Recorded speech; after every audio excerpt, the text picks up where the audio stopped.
लगातार सर्वे कर रहा है और हर हफ्ते लेके आ रहा है। तो आज इस बार के सर्वे में अगर आप देखेंगे तो बुंदेलखंड के बारे में अगर आप नज़र डालें तो बीजेपी पिछले हफ्ते 42% था, 41 हो गया। समाजवादी पार्टी 31 था, 32 हो गया। और बीएसपी, कांग्रेस और अदर्स का जो स्टेटस था वही का वही 13, 9 और 5 पिछले हफ्ते से इस हफ्ते तक में उसमें कोई भी बदलाव नहीं आया है। कि अवध रीजन में बीजेपी 42 का 43%, एसपी 34 का 31%, यानी जहां बीजेपी में 1% का वृद्धि हुई है वहीं समाजवादी पार्टी में 3% की गिरावट देखी गई है। बीएसपी ने भी 3% लूज़ किया है, कांग्रेस ने 1% और अदर्स ने 1% गेन किया है। रीजन की पूर्वांचल की स्थिति यह है कि बीजेपी का 1% की गिरावट है, 40 से 39%। समाजवादी पार्टी में 1% की बढ़ोतरी है। बीएसपी में 3% की गिरावट है। कांग्रेस में 1% की बढ़त है, मगर अदर्स में 2% की गिरावट है। तो 38 से 39% हो गया है बीजेपी का, और समाजवादी पार्टी का 35 से 33, 2% की गिरावट हुई है। SP same 16-16, Congress same 7-7, others में थोड़ी सी बढ़ोतरी है। इसमें ध्यान दें कि ये वो टाइम है जब प्रधानमंत्री जी ने घोषणा करी है किसान कानूनों की। ये आपने देखा, ये वस्तु स्थिति हमारे सामने है। एबीपी और सी वोटर का ये जो सर्वे है, अब इस तरह के सर्वे को हमें किस तरह से देखना चाहिए? देखिए, होता यह है कि कंपल्शंस रहती हैं सारी सर्वे की एजेंसीज पर। कई जगह पर इसमें ऐसी गुंजाइश हो सकती है कि जहां पे बात ठीक से ना आई हो। पहली चीज़, जो सर्वे करता है, जो इन्फॉर्मेशन को भरता है, उसने इन्फॉर्मेशन बहुत सही ढंग से नहीं ली, ये भी संभव है। किसी तरह से अगर बहुत सिस्टम अच्छे से नहीं है सुपरविज़न के, तो उसमें डेटा में गड़बड़ हो सकती है।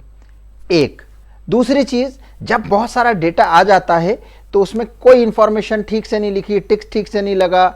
आजकल हालांकि ऐप और इन चीज़ों के माध्यम से हो रहा है तो कम संभावना होती है, बट डेटा प्रूनिंग का भी एक काम होता है। तो वहाँ पे जो लोग होते हैं वो फिर उस हिसाब से डेटा को थोड़ा सा हेर फेर कर पाते हैं।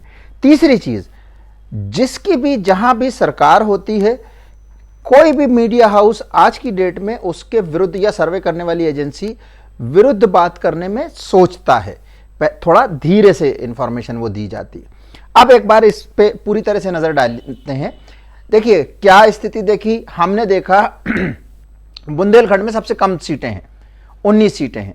वहां पर क्या स्थिति हो रही है कि बीजेपी और समाजवादी पार्टी में जो स्थिति है वो बराबर बराबर है, एक घट गया एक बढ़ गया। तो इनसे कोई बहुत ज़्यादा फर्क आने वाला नहीं है चुनाव पे। 19 सीटें हैं, 1% की घटत बढ़त बता रहे हैं एक हफ्ते के दौरान, तो ये कोई बहुत बड़ा अंतर नहीं है जिससे ओवरऑल उत्तर प्रदेश के रिजल्ट पे फर्क पड़ रहा हो। अगर अब हम बात करें कि अवध के क्षेत्र में, अवध में कुल 118 सीटें हैं, इसमें देखें तो बीजेपी ने 1% का गेन किया है और समाजवादी पार्टी ने 3% का, मतलब उनका गिर रहा है। अब ये 3% जो गिर रहा है, इसमें यह भी एक ध्यान देने वाली बात है कि किसकी तरफ से कांग्रेस का, बहुजन समाज पार्टी का बड़े पैमाने पे इस क्षेत्र में वोट परसेंटेज का ह्रास हो रहा है, घटोतरी हो रही है। यानी हम ये कह सकते हैं कि समाजवादी पार्टी और बीजेपी की तरफ ये वोट आ रहा होगा, और बाकी तो स्थितियां जो हैं वो ठीक है, मगर अब यहां पर बीजेपी को बढ़त है पिछले बार के मुकाबले 1% की, और समाजवादी पार्टी की 3% की घटोतरी हो गई, घट गए।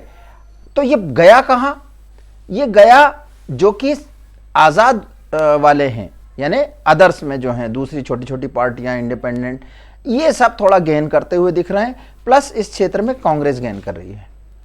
तो 118 सीटों में बीजेपी पिछले हफ्ते के मुकाबले 1% गेन करी है और समाजवादी पार्टी 3% लूज कर रही है। अब थोड़ा बड़े वाले क्षेत्र की तरफ चलते हैं हम, तो आप ये देखेंगे कि जो पूर्वांचल है उसमें जो सीटें हैं वो 130 सीटें हैं। 130 सीटों में फिर वही नेक टू नेक कहानी है कि इस पिछले हफ्ते के मुकाबले सिर्फ 1% बीजेपी ने खोया है और वो समाजवादी पार्टी को बढ़ा हुआ दिख रहा है। यहां पर 130 सीटें हैं और इन दोनों के बीच में ही कांटे की टक्कर है इस क्षेत्र में। क्यों? कि जो समाजवादी पार्टी ने गेन किया है वो बीजेपी ने 1% लूज किया है। बाकी सबके पिछले हफ्ते के मुकाबले में कोई फर्क नहीं आया, ना बहुजन समाज पार्टी के स्टेटस में, ना ही कांग्रेस के और ना अदर्स के। अब आ जाइए आप अभी जो चौथे हिस्से पे, वेस्टर्न यूपी। वेस्टर्न यूपी में प्रधानमंत्री जी ने निर्णय लिया कि तीनों कृषि कानूनों को वापस लेना है। उसके बाद की एक हफ्ते की यह तस्वीर है। तो इसमें क्या दिख रहा है कि बीजेपी ने गेन किया है इसमें, और समाजवादी पार्टी जो है उसने इसमें लूज किया है। बीजेपी ने 1% गेन किया है और समाजवादी पार्टी ने 2% लूज किया है।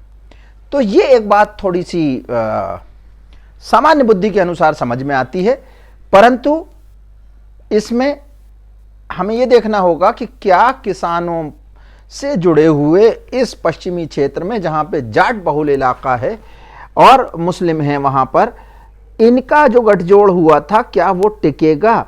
ये वाला डेटा ये बता रहा है कि जैसे ही प्रधानमंत्री जी ने घोषणा करी, अब वो अपने अपने खेमों में शायद जाते हुए दिखाई दे रहे हैं। अब पूरी एक बार नजर देखिए, सबसे ज्यादा वेस्टर्न क्षेत्र में या पश्चिमी क्षेत्र यूपी में है, वहां पर 136 सीटें हैं। 136 सीटों में समाजवादी पार्टी 2% लूज करती हुई दिख रही है, और इन दोनों के बीच में जो अंतर है वो बहुत ज़्यादा नहीं है। आज की डेट में आप देखें तो मुश्किल से 6% का अंतर है दोनों के बीच में। 39 बीजेपी का है, 33 या 33 जो है वो समाजवादी पार्टी का है। तो अंतर सिर्फ 6% का है। इधर जो है अंतर, अब आप देखिए ईस्टर्न या पूर्वांचल वाले इलाके में यहाँ मात्र 4% का अंतर है। तो यहाँ होने वाला घटत बढ़त बड़े मायने खेज है, इसके बहुत अर्थ निकलेंगे। बुंदेलखंड में जो स्थिति है उसमें आप देखेंगे कि वहाँ पर जो अंतर है वो बहुत ज़्यादा है। 43% बीजेपी का है और समाजवादी पार्टी का 31% है।